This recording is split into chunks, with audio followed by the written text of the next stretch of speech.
तो my dear friends, welcome back to Gyan Sagar. My self प्रेरणा दशांति और आज हम लोग यहाँ पे डिस्कस करेंगे आपका सेमेस्टर 2 का मेजर पेपर 2। ओके, और 3 दोनों। ठीक है, सबसे पहले हम लोग 2 का सिलेबस देखेंगे, उसके बाद कुछ इंपॉर्टेंट क्वेश्चन देखेंगे, फिर सेम हम लोग क्या मेजर पेपर 3 का इंपॉर्टेंट क्वेश्चन देखेंगे और सिलेबस देखेंगे।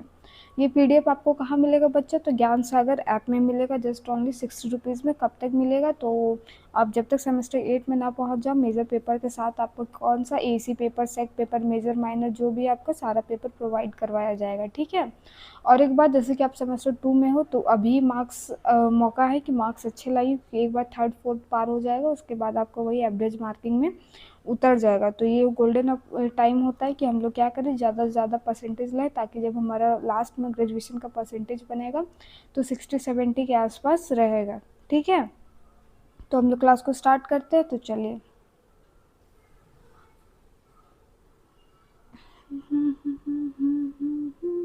मेजर पेपर 2 है और पेपर का टाइटल क्या है हमारा? Classical sociological thinkers. ठीक है, मॉडर्न का नहीं है, क्या है? क्लासिकल सोशियोलॉजिकल थिंकर्स का है। ठीक है, तो सबसे पहले यूनिट 1 में आपका क्या है? अगस्त कॉम्ट का है। क्या है इनका पढ़ना है? Laws of 3 stages. ठीक है, जो आपको दिखेगा कि 3 स्टेजेस है, वो आपको यहाँ पे पढ़ना है अच्छे से। और वेरी वेरी इंपॉर्टेंट क्वेश्चन पूछ देगा, एक्सप्लेन अगस्त कॉमिटे का 3 लॉज ऑफ स्टेजेस। ठीक है, फिर एक नंबर में पूछ सकता है कि सेकंड में क्या है, थर्ड में क्या है, 1 में क्या है। ओके, फिर यूनिट 2 में देखिए कार्ल मार्क्स का है। तो ये क्या बताया भाई? तो डायलेक्ट, ये अब मत समझिए ये क्या है, बस सिलेबस आपका यहाँ पे इंग्लिश में है, ये का कंटेंट क्या है? हिंदी में ही है। ठीक है, तो डरना नहीं है। चलिए, यहाँ पे आपको dialectics of and historical materialism पढ़ना है। फिर 2 में क्लास स्ट्रगल। क्लास स्ट्रगल मतलब जो पूंजीपति और जो श्रमिक के बीच में होता है वो। और कार्ल मार्क्स किस पे थ्योरी दिए हैं? तो कैसे जो पूंजीपति होते हैं वो क्या करते हैं? शासन करते हैं किस पे? श्रमिक वर्ग पे। तो वही बताया है यहाँ पे आपको। यहाँ पे यूनिट 3 में एक थिंकर है मैक्स वेबर। ठीक है, मैक्स वेबर। तो इनका आपका पढ़ना है social action and ideal types. फिर आपको 2 में पढ़ना है रिलीजन एंड इकोनॉमी। ओके, आपका यूनिट 4 में आपको क्या पढ़ना है? थिंकर इमले डुर्किम का क्या पढ़ना है आपको?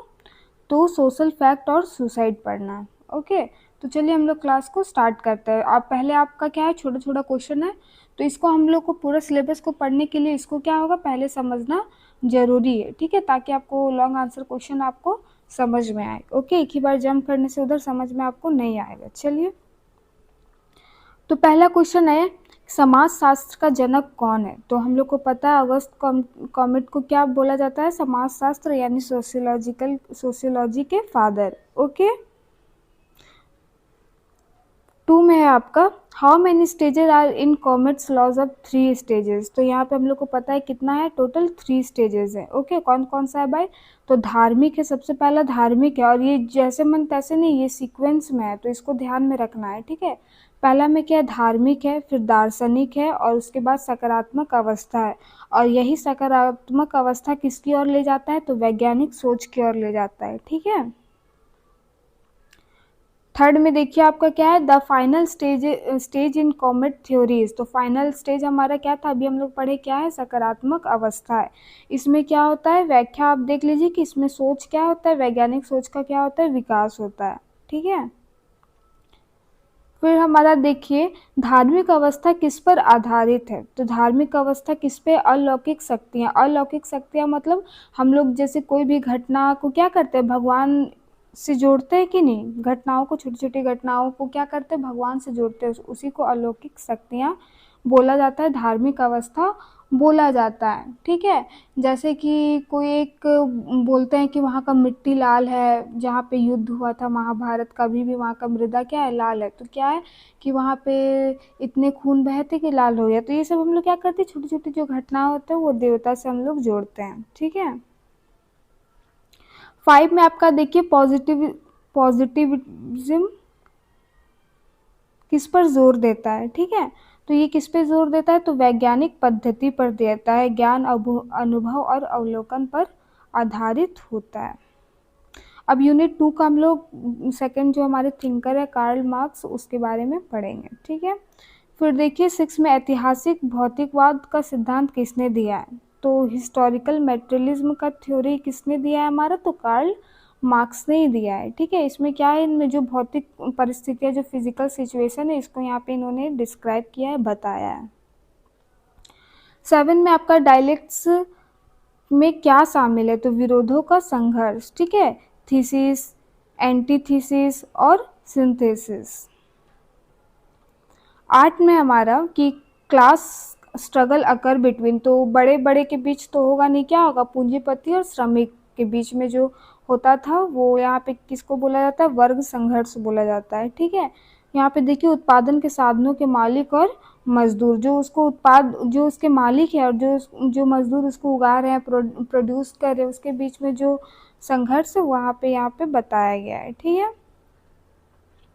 फिर हमारा बुर्जुआ वर्ग किससे किसे कहते हैं? तो जो हमारा जो पूंजीपति वर्ग होता है, यानी जो मालिक, उन लोग को कहा जाता है। ठीक है, जो उत्पादन के मालिक होते हैं। फिर हमारा प्रोलेटेरिएट किसे कहते हैं? तो किसे कहते हैं? तो श्रमिक वर्ग, जो मजदूर वर्ग होते हैं वो। ठीक है, और वो क्या करते हैं? अपनी श्रम शक्ति को बेचते हैं, अपने श्रम के ही माध्यम से क्या करते हैं? अपने लिए खाना। चलिए, फिर हमारा कम्युनिस्ट मैनिफेस्टो किसने लिखा है? तो कम्युनिस्ट मैनिफेस्टो किसके द्वारा लिखा गया भाई? तो कार्ल मार्क्स के द्वारा और एंगल्स के द्वारा। ठीक है, इसमें वर्ग संघर्ष और समाजवाद की चर्चा, इसमें वर्ग संघर्ष वही ऊंच नीच निम्न, इस सब के बारे में क्या है? संघर्ष के बारे में लिखा हुआ है कि कैसे पूंजीपति शासन कर रहे हैं किस पे, और उसको किस पे शासन कर रहे हैं? तो श्रमिक वर्ग पे। ठीक है, निम्न जाति। 12 में मीन्स ऑफ प्रोडक्शन इंक्लूड्स, उत्पादन के साधनों में क्या शामिल है? तो कोई भी उत्पादन के क्या क्या सोर्सेस हो सकते हैं भाई? तो भूमि होगा, श्रम होगा और पूंजी होगा। ठीक है, कोई भूमि है, उसके बाद कोई उसमें पूंजी लगाएगा तब तो कोई श्रम करेगा। अब श्रमिक के पास पूंजी लगाने का ये नहीं है, तो वो फिर तो मालिक का, पूंजीपति का जरूरत पड़ेगा ही, तो वही है। 13 में हमारा कि marks believed history progress through, marks के अनुसार इतिहास किससे आगे बढ़ता है? जो कार्ल मार्क्स के द्वारा उनके अनुसार कि हमारा हिस्ट्री कैसे प्रोग्रेस करता है, कैसे आगे बढ़ता है। तो यहाँ पे क्या इन्होंने बताया कि वर्ग संघर्ष के क्यों है भाई? संघर्ष के कारण सामाजिक परिवर्तन होता है, और ये स्ट्रगल को ही सबसे बड़ा हथियार माने कि इसी के कारण क्या होता है? समाज में परिवर्तन आता है। फिर यूनिट 3 में देखिए मार्क्स वेबर, कैसे प्रोग्रेस होगा भाई? जो पूंजीपति, जो बड़े लोग हैं, वो चाहेंगे क्या कि हम बड़े ही रहें। श्रम लोग क्या करेंगे? हम चाहेंगे कि आगे बढ़े थोड़ा। तो इसमें क्या होगा? एक मतलब डायनामिक सिचुएशन हो जाएगा। ऐसा नहीं कि हाँ श्रम लोग चाहते हैं कि भाई हमको एक रोटी मिल रहा है उसमें काफ़ी है, पूंजीपति लोग बोल रहा है इस पर हम पूंजीपति, मेरा बच्चा श्रमिक वर्ग में आ जाएगा तो भी कोई दिक्कत नहीं है, तो फिर वो क्या हो जाएगा? स्टैटिक हो जाएगा। चलिए 14 में देखिए सामाजिक क्रिया की अवधारणा किसने दी? तो सामाजिक क्रिया की अवधारणा किसने दी है? तो मैक्स वेबर ने दी है। फिर इसका व्याख्या क्या? अर्थपूर्ण व्यवहार को सामाजिक क्रिया कहना, मीनिंगफुल होना चाहिए। फिर हमारा आदर्श प्रकार क्या है? तो क्या है? विश्लेषण का उपकरण, वास्तविकता की तुलना के लिए उपयोग। ये क्वेश्चन तो हो गया हमारा कि सामाजिक क्रिया किस पर आधारित है? तो अर्थपूर्ण व्यवहार पर।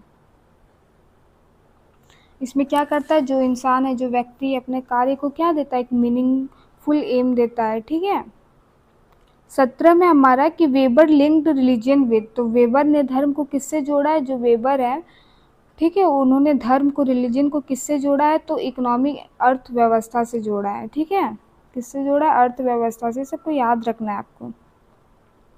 18 में है प्रोटेस्टेंट एथिक किससे संबंधित है? तो किससे है भाई? तो पूंजीवाद से है। प्रोटेस्टेंट नैतिकता ने पूंजीवाद को बढ़ावा दिया है। फिर हमारा तार्किक क्रिया का अर्थ क्या है? तो तार्किक क्रिया का क्या अर्थ है? लक्ष्य आधारित क्रिया। ठीक है,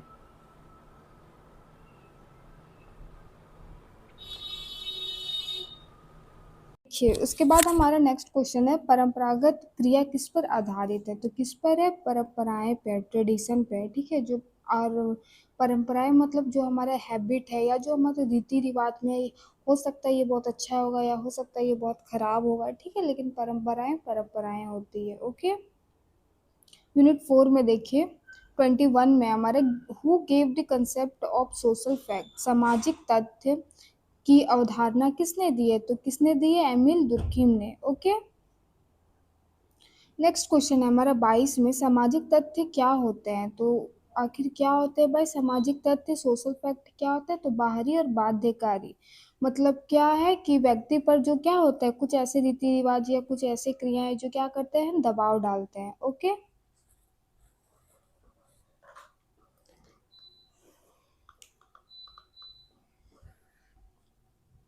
चलिए फिर नेक्स्ट में हमारा, आत्महत्या का अध्ययन किसने किया है, तो किसने किया है, दुर्खिम ने। ओके, किसने किया है, दुर्खिम ने। इसे सामाजिक तथ्य के रूप में समझाया। फिर है अहमवादी, आत्महत्या किस कारण होती है, तो सामाजिक एकता की कमी के कारण, ठीक है। और ये कब होता है, जब व्यक्ति, जब कोई इंसान क्या करता है, समाज से कट ऑफ महसूस करता है, अलग महसूस करता है, अकेला महसूस करता है, तब। ओके, 25 में है, परमार्थवादी आत्महत्या किस कारण होती है, तो परमार्थवादी आत्महत्या किस कारण होती है, तो अत्यधिक सामाजिक एकता के कारण, उसमें एकता में कमी और इसमें क्या, अत्यधिक एकता के होने के कारण।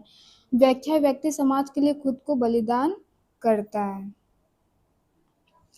26 में है, एनोमिक आत्महत्या किस कारण होती है, तो सामाजिक अव्यवस्था, तो मतलब नियमों का टूटना, ठीक है। सामाजिक अव्यवस्था मतलब अभी 14 बच्चे ने नीट का जो पेपर लिखा उसमें आत्महत्या की, तो इसमें क्या सामाजिक अव्यवस्था के कारण हुआ है कि नहीं। 27 में देखिए, फैटलिस्टिक आत्महत्या किस कारण होती है, तो फैटलिस्टिक आत्महत्या किसके कारण होती है, अत्यधिक नियंत्रण, किसी पे आप अत्यधिक नियंत्रण, अत्यधिक दबाव बना के रखते हैं, बच्चा पढ़ो पढ़ो, डॉक्टर बनो, इंजीनियर बनो, तो फिर वो सीए में हो जाता है। या फिर बहुत ज़्यादा एक्सपेक्टेशन रखना, वो अपने माँ बाप को नीचा नहीं दिखाना चाहता, वो फेस नहीं कर पाएगा वो प्रॉब्लम, तो उसी कारण। ओके, फिर है division of labour leads to, तो कार्य विभाजन से क्या होता है, सामाजिक एकता, ठीक है।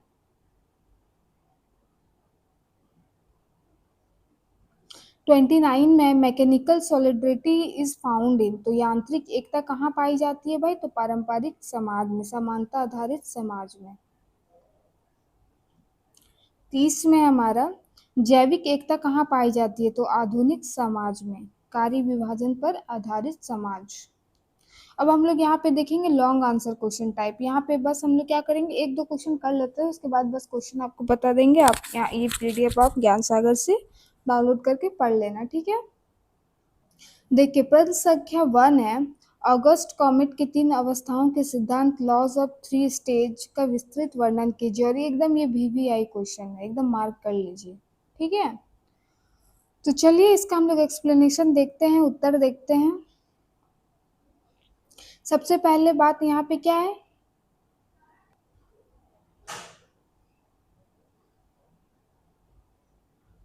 देखिए पहला है कि समाजशास्त्र का जनक कहा जाता है किसको, कॉमेट को, ठीक है। उन्होंने समाज का विकास को समझाने के लिए 3 अवस्थाओं का सिद्धांत को दिया है, ठीक है। क्या समाज का डेवलपमेंट ऑफ सोसाइटी के ये को दिखाने के लिए, समझाने के लिए 3 स्टेज को बताया है, प्रस्तुत किया है। उनके अनुसार मानव मस्तिष्क समाज का विकास एक निश्चित क्रम में होता है, और ये क्या बताते हैं, एक निश्चित क्रम, एक फिक्स सीक्वेंस में होता है, किसका, तो ह्यूमन का, दिमाग का, ब्रेन का, मस्तिष्क का और समाज का विकास, ठीक है, समाज का, जिसमें 3 अवस्थाएं होती है। पहला क्या है, धार्मिक है, फिर क्या था हमारा, दार्शनिक था, फिर क्या था, सकारात्मक अवस्था था। यह सिद्धांत समाज के बौद्धिक विकास को दर्शाता है, बौद्धिक मतलब इंटेलेक्चुअल, ठीक है। फिर देखिए हमारा क्या क्या है, तो सबसे पहला हमारा कौन सा है, धार्मिक अवस्था, इसको हम लोग पढ़ते हैं। इस अवस्था में देखिए, इस अवस्था में मनुष्य प्राकृतिक घटनाओं, अलौकिक शक्तियों और देवताओं या ईश्वर को जोड़कर समझता है। ठीक है, इसमें क्या है कि जो हमारे जो प्राकृतिक जो नेचुरल घटना को क्या करता है, अलौकिक शक्तियों, देवताओं या ईश्वर को जोड़कर समझता है। ठीक है, जैसे कि बहुत सारे ये होते हैं कि जो हमारा क्या है, श्रीलंका का जो ये था, उसमें जो पत्थर तैर रहे थे, तो उसमें हनुमान जी लिखा हुआ था, इसलिए तैर रहे थे। फिर वैज्ञानिक में बताया नहीं, इस चीज ये इसमें होता है धातु, इसीलिए, तो वो है, अलग बात है। ठीक है, तो वही बोल रहा है कि जो नेचुरल जो इवेंट होता है उसको हम लोग क्या करते हैं, भगवान से जोड़ते हैं। जैसे बिजली, बारिश या बीमारी को ईश्वर की इच्छा माना जाता है। हाँ, ये भी बात है। हम लोग क्या बोलते हैं, बारिश, बिजली अगर किसी पे गिर गया कि हाँ भाई कांड किया, ऐसा होता है ना, बोला जाता है। बारिश, भगवान इस बार बारिश नहीं करवा रहे, हम लोग दोष दे देते हैं तुरंत, है कि नहीं। कोई महामारी फैलता है तो बोल देते हैं। चलिए, इसको क्या है, 3 भाग में बाँटा हुआ है, फेटिशिज़्म और पॉलीथिज़्म और एक मोनोथिज़्म। ओके। फेटिशिज्म में क्या होता है भाई, तो वस्तुओं में आत्मा मानना। वस्तुओं में क्या हम लोग बोलते कि नहीं ये इसको भी चोट लगता है, जैसे कि मान लीजिए पेड़ पौधा, इसमें भी हम लोग ये है कि नहीं, आत्मा, इसमें हम लोग मानते हैं कि हाँ भाई उनको कष्ट नहीं देना चाहिए, कैसा ये करते हैं। फिर देखिए, फिर अनेक देवताओं में विश्वास, पॉलीथिज्म मतलब अनेक देवताओं पे हुए, हाँ उसके गुरुद्वारा भी सही है, मस्जिद भी सही है, मंदिर भी सही है। ठीक है, सब में ये है। और कोई कोई मानेगा कि नहीं भाई एक ही है, एक है, एक ईश्वर में विश्वास, हाँ मेरा ही ईश्वर क्या है, महान है, बाकी सब नहीं है, तो वो चीज़ है। फिर देखिए दार्शनिक अवस्था क्या है हमारा। इस अवस्था में मनुष्य अलौकिक सत्यों की जगह अमूर्त विचारों, एब्स्ट्रैक्ट आइडियाज के माध्यम से घटनाओं को समझाने लगता है। एब्स्ट्रैक्ट मतलब जो अमूर्त मतलब ना कि जो आपको दिख रहा है, नहीं दिख रहा है। ठीक है, एब्स्ट्रैक्ट मतलब जो नहीं दिख रहा है, जैसे आपका एंगर हो गया, आपका लव सिंपैथी हो गया, ये हो गया, ये सब क्या आपको दिखता है, नहीं दिखता है, लेकिन फिर भी क्या एक आइडियाज है, थॉट है कि नहीं, तो इसी को एब्स्ट्रैक्ट थॉट बोला जाता है, जो आपको दिखता नहीं है। हम लोग को ये पता है कि लाइट क्या करता है कि स्ट्रेट लाइन में चलता है, लेकिन आपको ऐसा दिखता है हर जगह बैंड हुआ पड़ा रहता है, तो कोई वो तो देख नहीं सकते जब तक वो नहीं पड़ेगा, नहीं समझेगा। ठीक है, तो उस चीज को क्या करना, इमेजिन करना। ओके। उदाहरण के लिए प्रकृति का नियम या शक्ति जैसे विचारों का उपयोग किया जाता है। इस अवस्था में धार्मिक और वैज्ञानिक सोच के बीच का पुल है, और यही दार्शनिक अवस्था है जो क्या करता है, जो रिलीजन को किससे जोड़ता है, साइंस से जोड़ता है। ठीक है, ब्रिज का काम करता है। फिर है हमारा सकारात्मक अवस्था, ये क्या है, इस अवस्था में मनुष्य वैज्ञानिक पद्धति का उपयोग करता है, वह अवलोकन, प्रयोग और तर्क के आधार पर ज्ञान प्राप्त करता है। समाज और प्रकृति को समझने के लिए वैज्ञानिक दृष्टिकोण अपनाया जाता है। इसका इम्पोर्टेंस क्या है भाई, तो समाज के विकास को समझने में मदद करता है, ये हमारा क्या, डेवलपमेंट ऑफ सोसाइटी को समझने में मदद करता है। वैज्ञानिक दृष्टिकोण को क्या करता है, बढ़ावा देता है। फिर समाज शास्त्र के विकास का आधार है। ओके, अब चलिए हम लोग इम्पोर्टेंट क्वेश्चंस देख लेते हैं और क्या क्या बनेंगे इससे।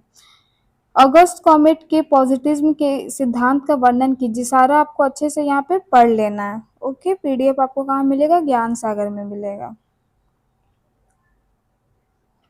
नेक्स्ट क्वेश्चन है हमारा कि कार्ल मार्क्स के ऐतिहासिक भौतिकवाद के सिद्धांत का विस्तृत वर्णन कीजिए। तो हिस्टोरिकल मेटेरियलिज्म है, उसको आपको यहाँ पे क्या करना है, सिद्धांत का वर्णन करना है। ठीक है।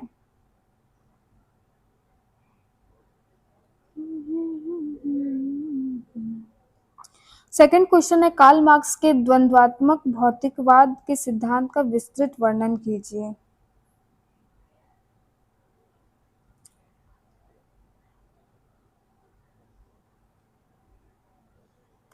प्रश्न संख्या 3 है, कार्ल मार्क्स के वर्क संघर्ष के सिद्धांत का विस्तृत वर्णन कीजिए, जो पूंजीवाद और क्या श्रमिक के बीच में जो है उसको यहाँ पे आपको बताना है। ठीक है।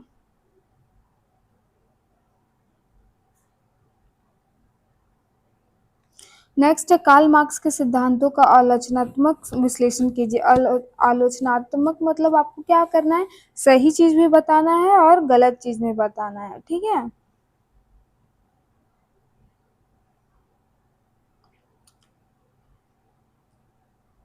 अब यूनिट 3 से देखिए, explain max Weber's concept of social action in detail. तो आपको यहाँ पे उसका जो क्या है, मैक्स वेबर के सामाजिक क्रिया के जो सिद्धांत है, इस पे आपको यहाँ पे बताना है। क्या क्या टाइप्स ऑफ सोशल एक्शन होते हैं वो सबको आपको यहाँ पे देखना है और बताना है। नेक्स्ट क्वेश्चन है, मैक्स वेबर के आदर्श प्रकार के सिद्धांत का विस्तृत से वर्णन कीजिए। आइडियल टाइप को यहाँ पे आपको बताना है।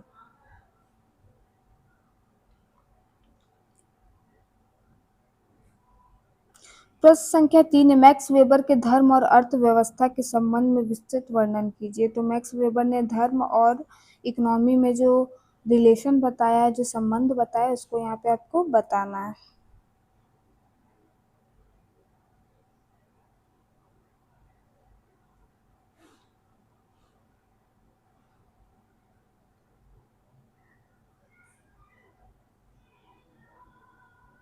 यूनिट 4 में है कि एमिल दुर्खिम के सामाजिक तथ्य के सिद्धांत का विस्तृत से वर्णन कीजिए।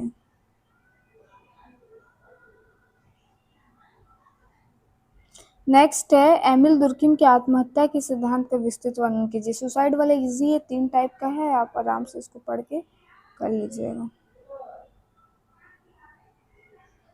4 है, ठीक है, 4 है। थर्ड में है, explain the Emile Durkheim theory of division labour in details. तो इन्होंने कैसे श्रम विभाजन को बांटा है उसको आपको यहाँ पे बताना है। नेक्स्ट क्वेश्चन है, एमिल दुर्खिम के सिद्धांतों का आलोचनात्मक विश्लेषण कीजिए। इतना है। नेक्स्ट वीडियो में आपका ये कर देंगे, स्टोरेज प्रॉब्लम हो रहा है, ठीक है। तो नेक्स्ट इसका मेजर पेपर 3 का नेक्स्ट वीडियो में इसका दे देंगे। Thank you for watching, have a nice day, all the best for your exam.